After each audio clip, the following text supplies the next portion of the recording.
আসসালামু আলাইকুম। My name নূর হাসান। আমি আপনাদের মাঝে একটি ছোট হিস্টোরি শেয়ার করতে চাই। সফলতার মূল মন্ত্র কি? পরিশ্রম। এই কথাটি চরম মিথ্যা।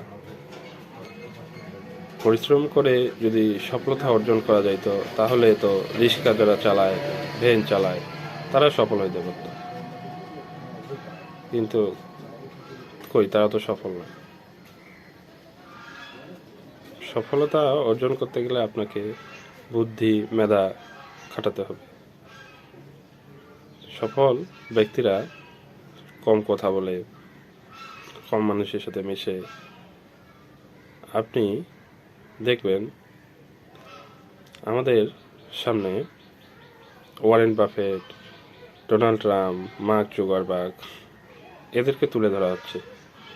কিন্তু হযরত মুহাম্মদ সাল্লাল্লাহু আলাইহি ওয়াসাল্লাম তিনি তো একজন সফল ব্যক্তি ছিলেন।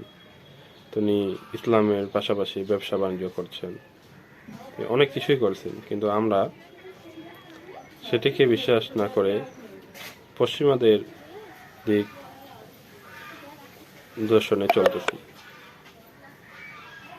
তো আমাদের মনে হয় আমরা নিজেকে পরিবর্তন করার জন্য কুরআন শরীফের দিক নির্দেশন অনুযায়ী চলা উচিত।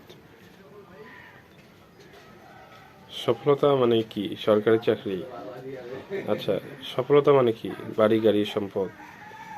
না, আপনার যতটুকুই আছে এতটুকুই নিয়ে সন্তুষ্ট থাকুন। দেখেন, আপনার জায়গায় আসার জন্য কত মানুষ ছটফট করতেছে। তো আমি আপনাদের একটি মেসেজ দিতে চাই।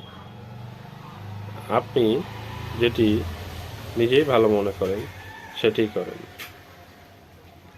কারো কাছে সাহায্য, কারো কাছে হেল্প নেওয়ার দরকার নেই।